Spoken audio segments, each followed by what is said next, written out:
shoot. Just like with the girl I just had the situation with, I told you about, where she told me she didn't want to be in a relationship. She wasn't ready for a relationship. Yeah. But then you post in your story, God, please send me a husband that can fix things. So in my head, I'm saying that's fucked up because you told me you weren't ready. I'm okay with you being honest with me. Tell me you don't want to be with me. But now you put in the persona as if like, oh, no, I'm ready for it. Yeah. I'll be real with you, man. My toughest breakup, bro, and obviously the fallout on that breakup was obviously I have my son out of that breakup, but I remember breaking up with my co-parent, and that was like the hardest decision I ever had to make because of the fact of you already know as a man, when you leave a woman, especially when you have a young child together, the automatic narrative is if you're leaving your family.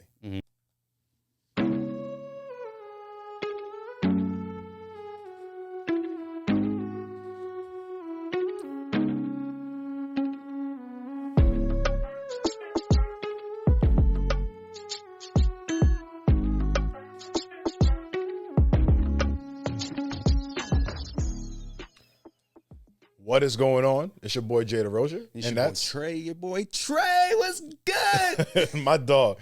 And this is the Fupas and Flapjacks podcast, y'all. Welcome to another episode. We always joined by none other than the voice of God. Podcast Dr. Phil. Do you not love us no more? I guess he disappeared on us today. Well, he's not here today, guys. Unfortunately, it's just us today. It's just us today, guys. So, with that being said, y'all, as you guys know, as every episode starts, we have always a theme for every single episode. This episode is going to be navigating breakups and making it a journey of self-discovery. Now, Tre, as a man who's had a couple of relationships, me too, you know what I'm saying? Okay. As a black man, how do you navigate, that aspect of knowing when you're ready to separate from someone, and how do you, amicably do it without the tension and the drama around it?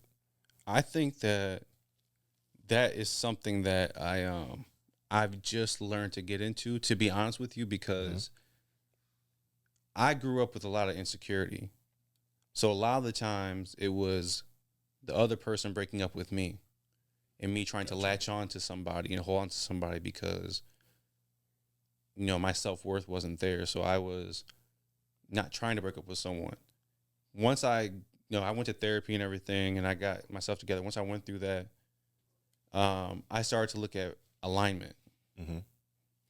And now it's more like if I don't feel fulfilled by you, if I don't feel like this is what I'm saying from last episode about being equally yoked on different avenues, then you're not the person for me. And I think that the hardest for me right now, the hardest thing for me right now with dealing with breakups is trying to find that way of not being mean, but coming across of being like, this is how I feel though. Yeah. So far, the only way I've been able to do that is saying like, hey, we just don't gel, or hey, like we just don't mesh, or hey, like it's just not working because I don't think we're good right for each other. And I feel like sometimes that leaves the other person in confusion because they're like, what do you mean? And I haven't navigated that part because sometimes you don't want to hurt another person and make them feel less of themselves, when reality is we just don't work with each other. Yeah. With someone else, it could be great. So don't put yourself down because I don't want to be with you anymore. It's not about you being a bad person. We are not a fit.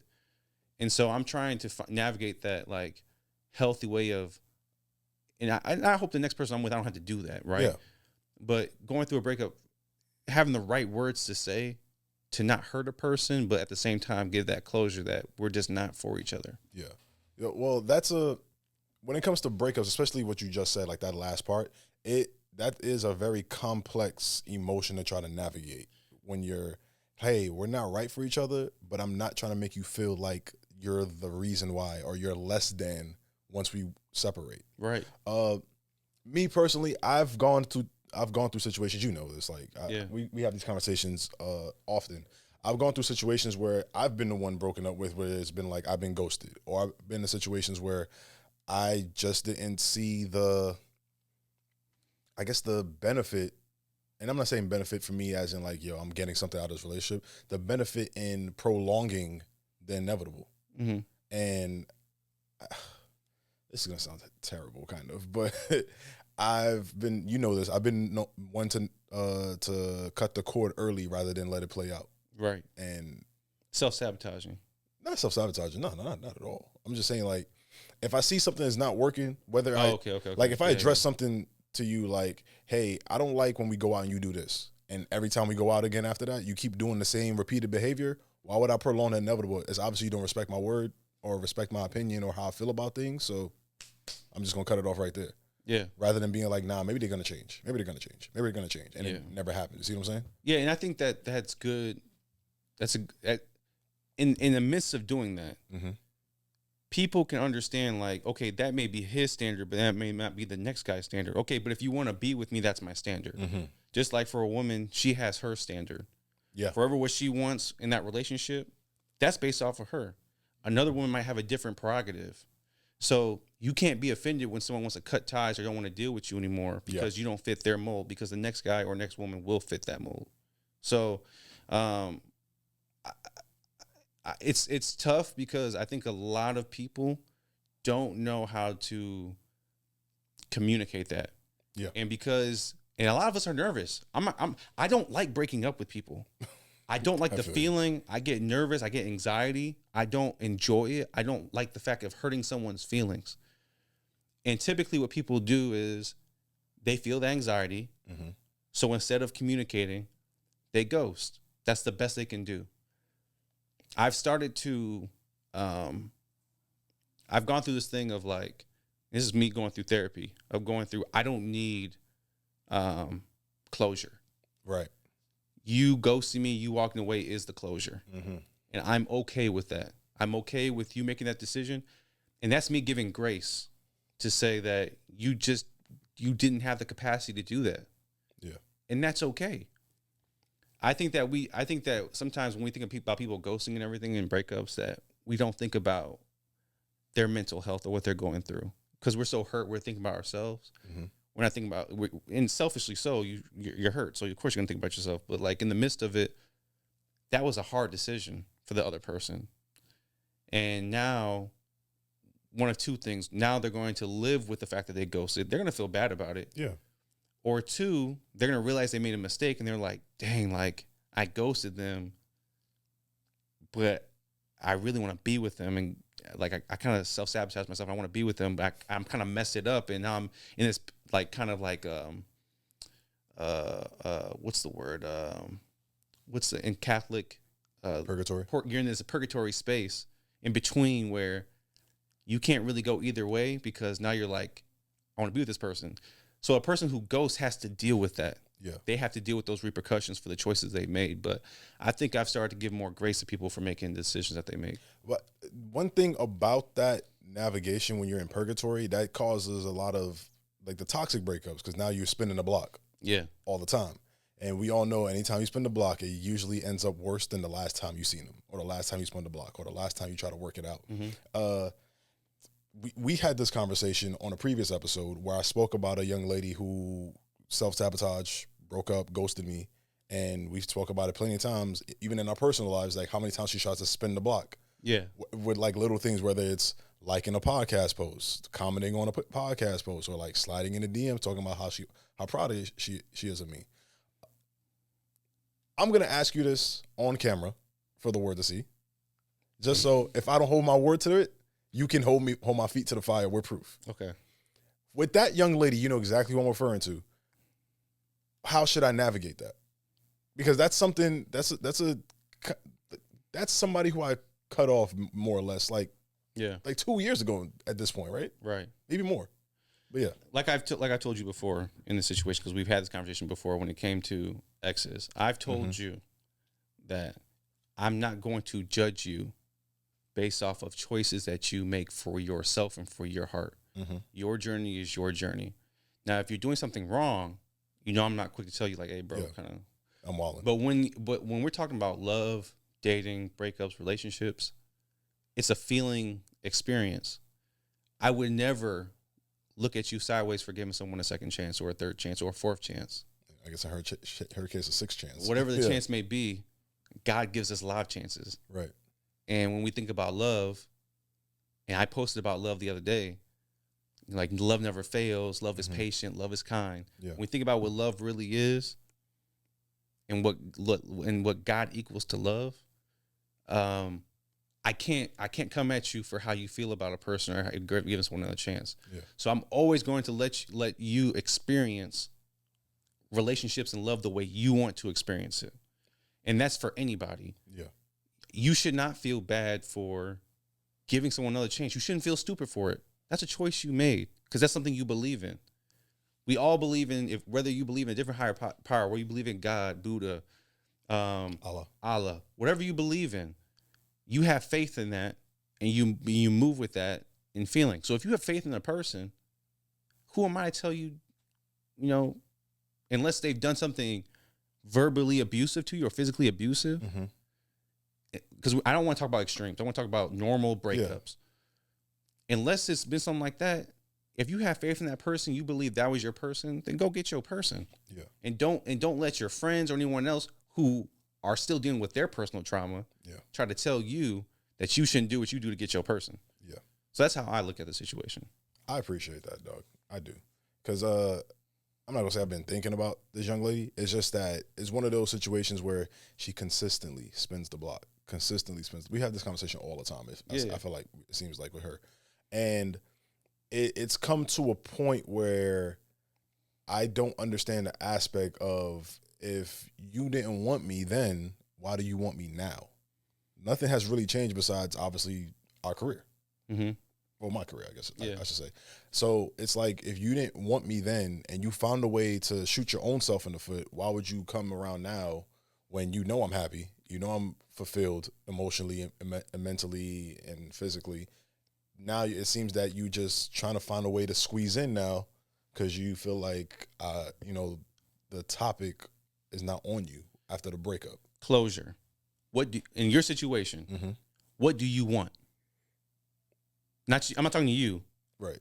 I would ask her, what do you want? Answer me, what do you want? Because if you're not wanting to do anything with me, then stop talking to me. Yeah. And leave it at that. What do you want? That's how I look at it. Like, we need to have a real conversation, because clearly we might not have it. We might be just being toxic with each other, just throwing jabs at each other. I'm being serious now, because I can't move forward with my life because you keep jumping in. What do you want? Because you know that I had strong feelings for you. I know you had strong feelings for me. And we didn't really get to explore that because you ghosted. And I'm going to let you know you ghosted. Yeah. And tell you about yourself. Okay, I'm giving you grace now to speak without me judging you. What do you want from me?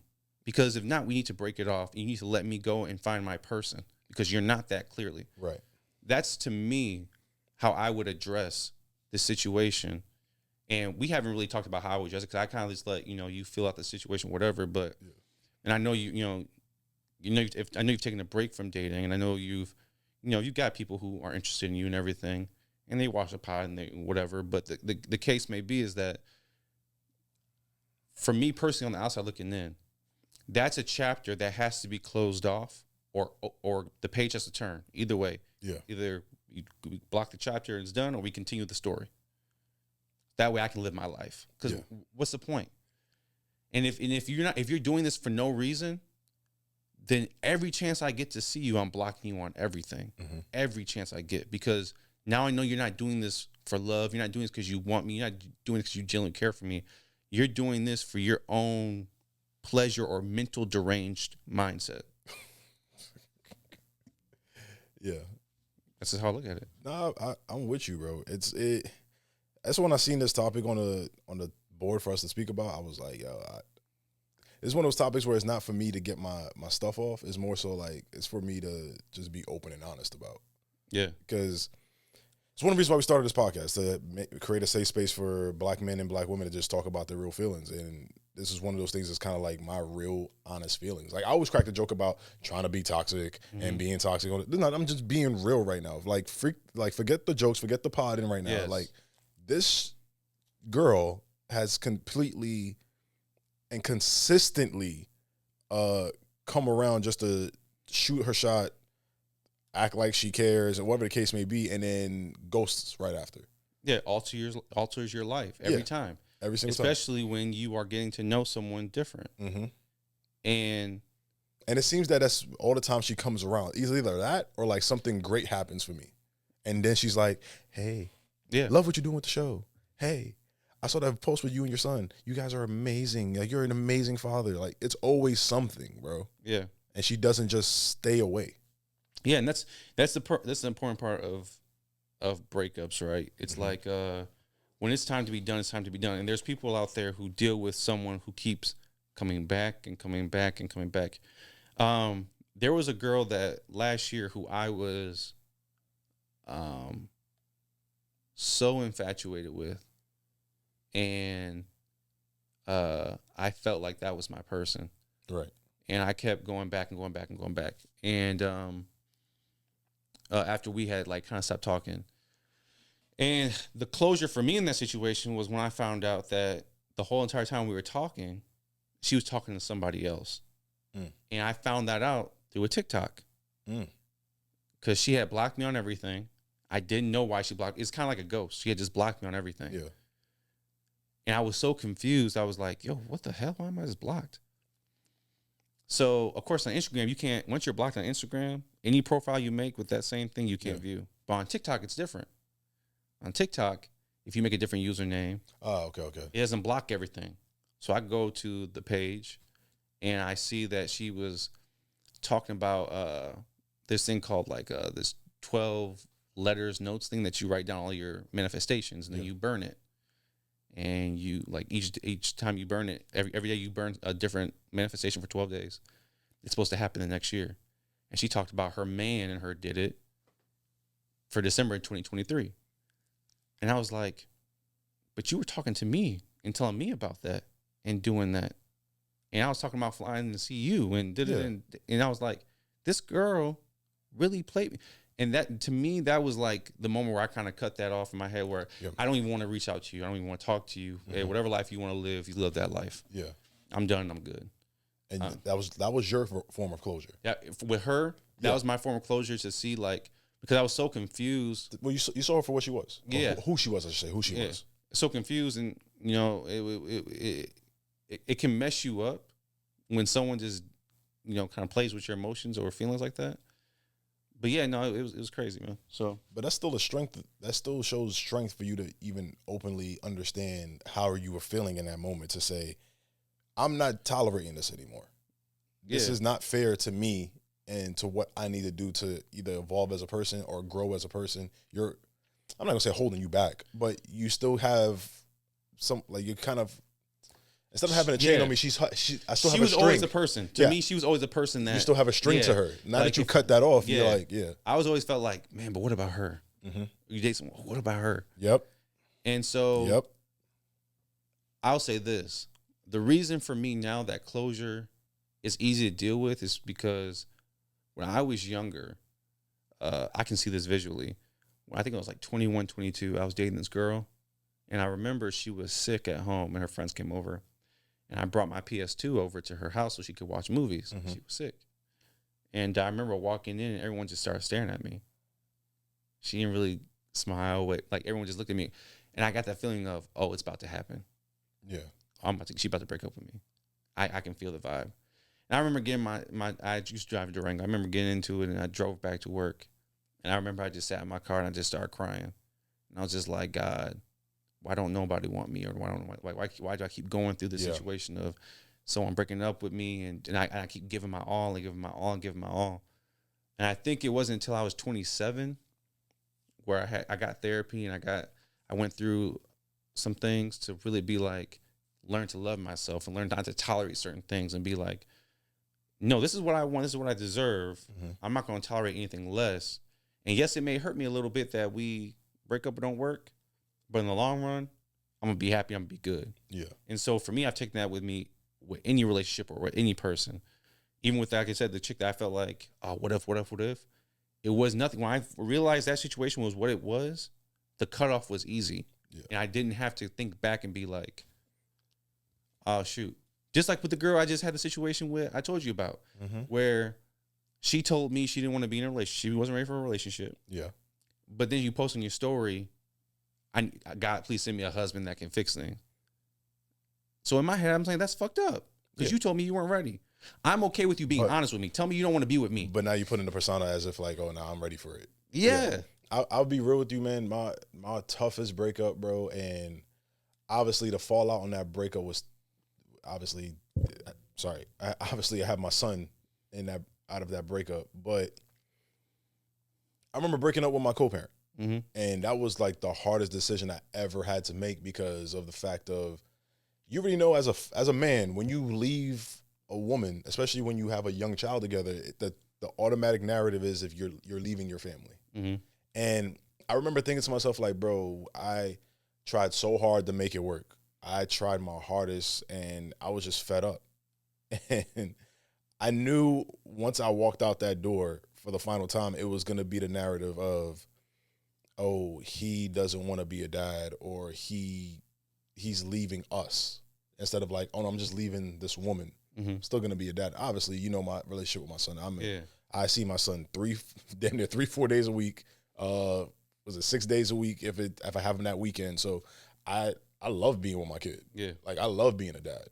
But I remember struggling on making that decision to break up with her because of our son. Right. And I remember thinking to myself like, yo, how am I going to do this? I can't do this. I'm going to have to just tough it out because of, I may not be happy now, but hey, my son's going to be the happiest kid on earth seeing mom and dad together all the time. But now, hindsight being 2020, my son is 10 times happier now that we're not together. You made the best decision because, and I'm not saying about my parents, because my parents are best friends right now, love each other. They're great. But when I was 11 and my parents divorced, and they brought me and my younger brother into a room, and they divorced, I remember how bad that hurt because I thought my parents were going to be together forever. And I remember breaking down crying. At 11 years old, I understood the dynamic of the situation. And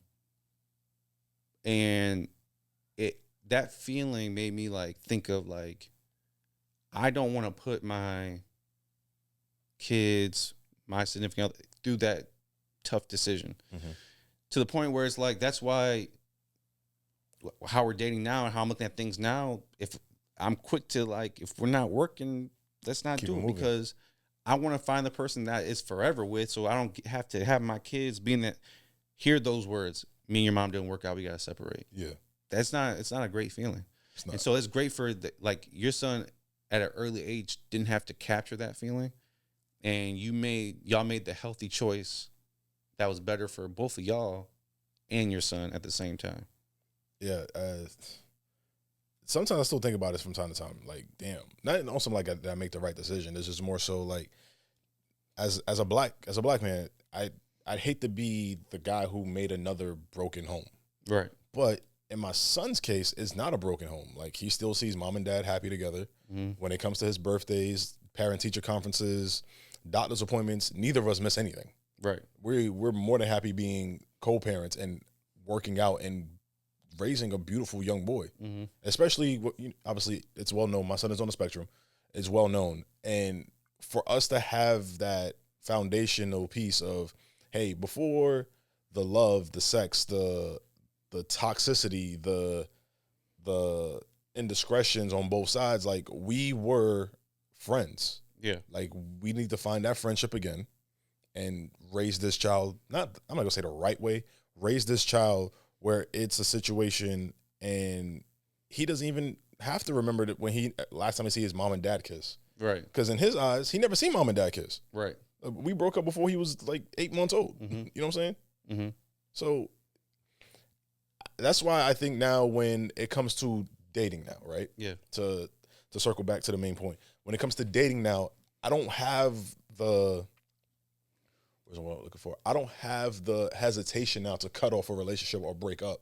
Because I'm like, bro, I went through the toughest breakup you could possibly go through when it comes to co-parenting relationship, somebody that you were in love with, that you had a child with, that you thought you were going to be with forever, person I thought I was going to marry. Like, I broke up with that. Right. I do not care if you don't like me because I chew my gum too loud. I don't care if you think I'm going to stay with you forever just because I tell you, like, yo, you are a heavy drinker, you need to settle down, and you don't know how to handle your liquor. I'm still going to leave. Right. I went through another breakup that was tough. This ain't nothing for me. Right. And I'm fine. I'm comfortable in my own skin to know that what I'm gonna tolerate, what I'm not gonna tolerate, what I am gonna love, what I'm not gonna love. I think that's an issue with a lot of people that don't love themselves, something that you mentioned before with therapy. A lot of people don't love themselves, so they'll deal with the toxic breakup and stay there and consistently go through that shit. And then when they finally leave, they're like, yo, I wasted years with this person because you didn't see that self-love in yourself to understand, like, hey, I'm a beautiful black man. I'm a beautiful black woman. I can leave this. I don't need this. There's plenty other fish. There's literally plenty of fish in the sea.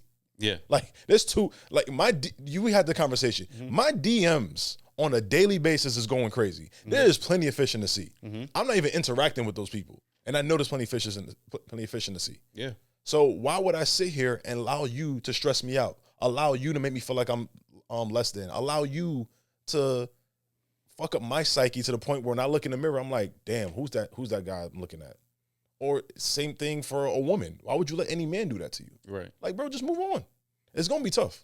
Like, let's say, I'm just going to be real, child. It's not going to be easy. I'll be the first one to tell you, Tre just spoke about his breakups. I've spoken about my breakups. It's not going to be easy. I'll be the first one to tell you that. But I'd rather you suffer for 2 weeks of sadness rather than 20 years of bullshit.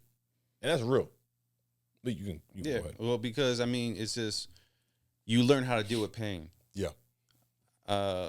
And that's something that when I went through breakups and when I went through therapy, I learned how to deal with pain and hurt. And it doesn't last as long anymore. Yeah. It hurts a little bit less. And it makes you feel good that you are following your purpose and finding the right person. So what I would tell someone is if anyone's watching this and they're in a relationship and it's not suiting you, take that risk. And I'm not saying just to break up for something small. What I'm saying is if this really isn't for you, take that risk, take the jump, because in the long run, you're going to benefit from it. Right, exactly. So I hope to answer your questions with this episode. It's a real good episode, real concise, straight to the point. Actually, before we go, quick fire. What would you say to a person that is finally done with a breakup, but is trying to find a way to build themselves back up? After a breakup? After a breakup. I think, and what's something I've been doing right now and working on is working on my 7 chakras.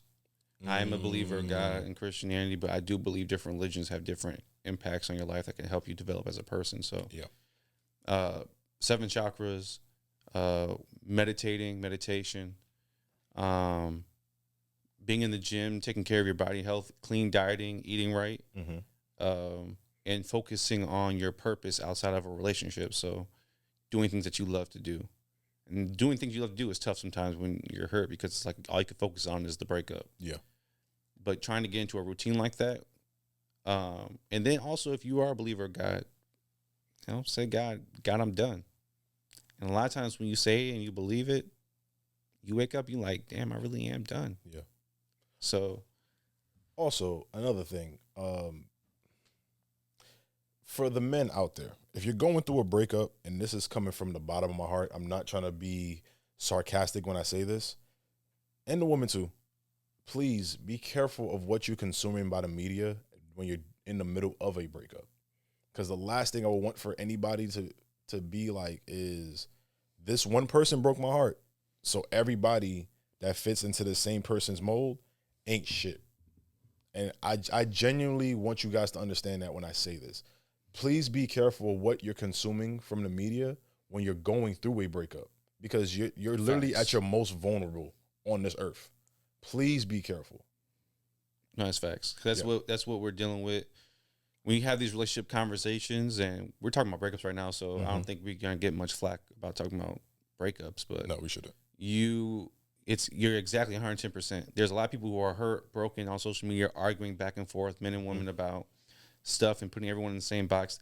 Women saying this is why women date women now, and men being like, this is why, you'll never be married, you'll be single forever. Like at this point, it's, if you are going through hurt, you need to shut the world off and you need to be with yourself. Yeah. And so you are exactly 110% right about not letting media, social media, and other outside forces affect your mindset while you're hurt, because you are in a vulnerable state, and things that are said can enter your psyche, and that's how you start to think and believe. Exactly. So, guys, with that being said, it's been another great episode of Fupas and Flapjacks podcast. Next week, Phil will be back. Hopefully, fingers crossed.